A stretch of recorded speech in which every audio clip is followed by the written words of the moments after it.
Good day and welcome back to another DBZ Dokkan Battle video. In this video we're going to be taking a look at the Ultimate Red Zone Movie Edition 2 and basically just how difficult it's going to be to complete the Movie Heroes Challenge for Stage 7 versus Golden Frieza.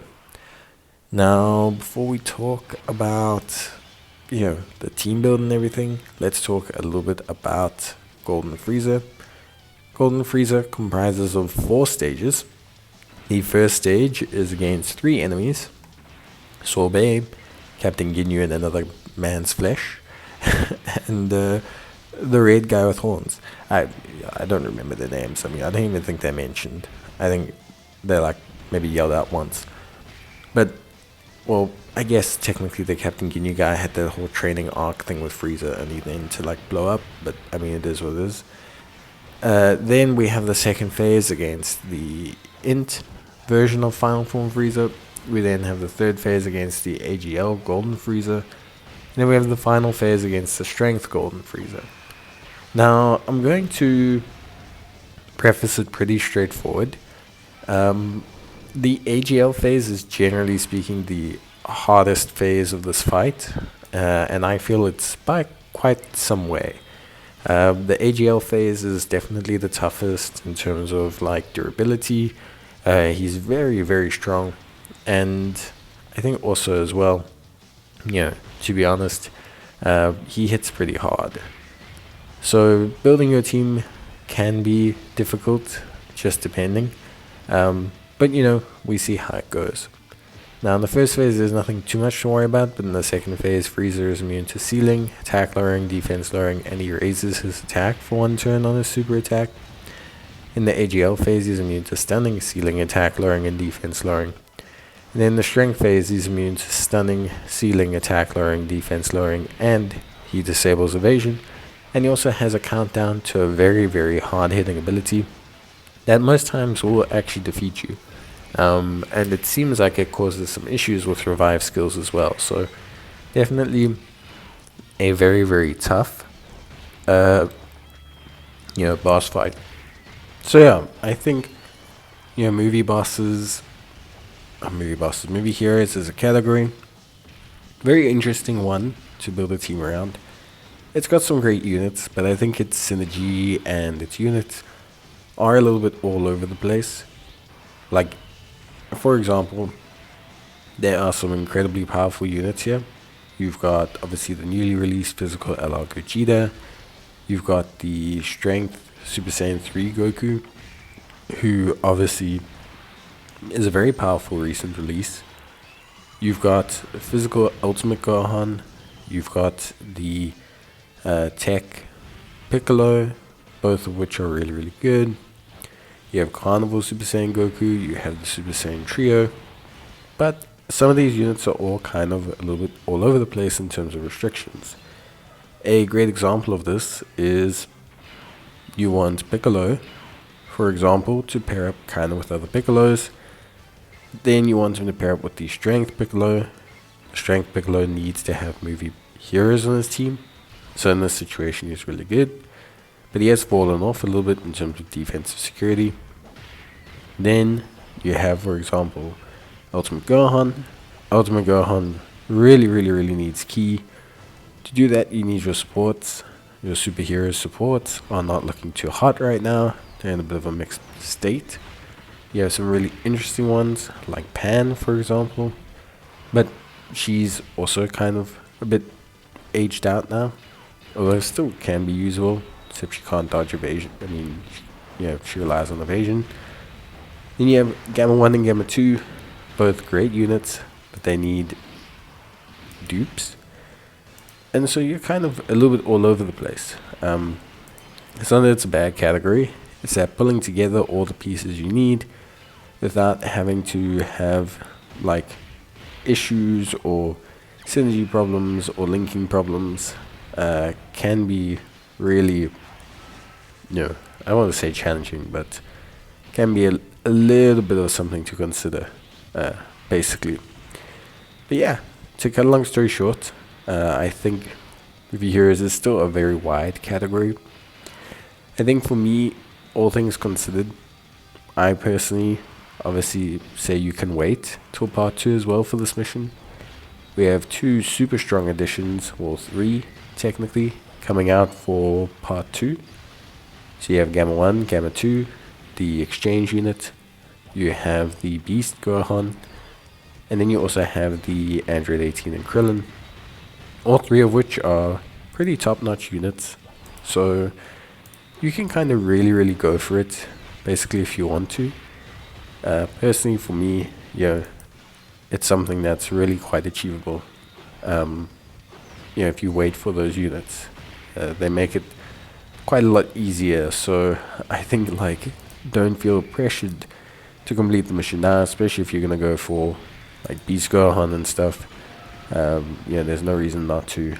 There's definitely a ton of great prizes and things that you're gonna be able to use. So I think you can do that. For me, in terms of my team build, so yeah, we are using the physical LR Gogeta, a really awesome unit. Obviously stacks defense at 55%. Can stack a little bit slowly.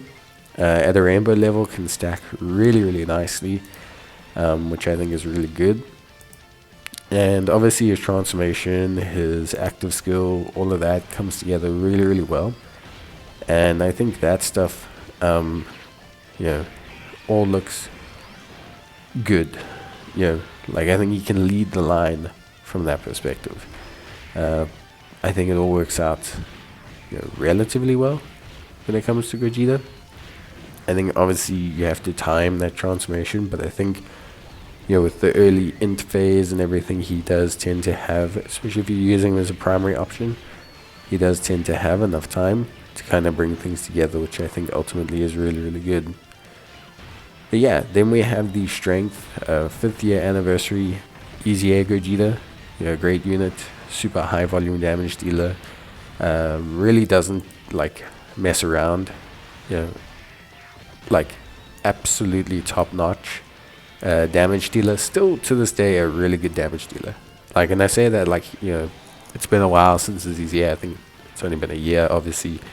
But yeah, it still carries a ton of damage. I mean, we're talking 13, 14 million attack stats with permanent crits, and he can do 4 or 5 of them, so it tends to work out.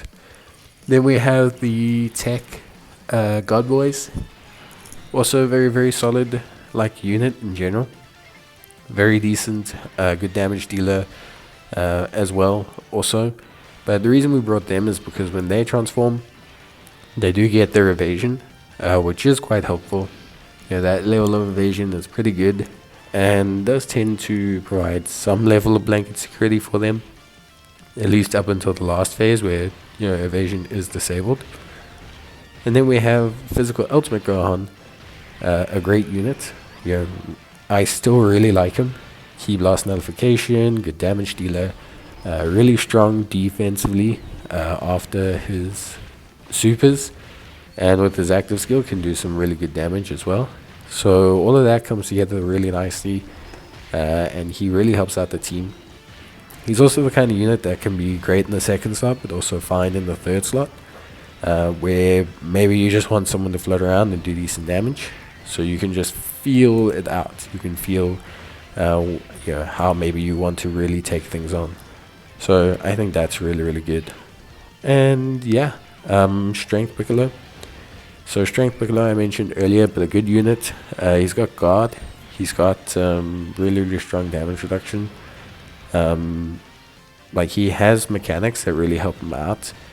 He can take a bit of damage on his first hit because he needs some more defense to kick in, but he still provides support and is still really solid, especially if you're flooding him or just kind of using him to mitigate damage and assist other units, more so than actively being a main slot tank for himself. I think overall that's really the main thing, for me at least, all things considered. So yeah, Besides that though, yeah, realistically, Tech Piccolo as well, super duper solid.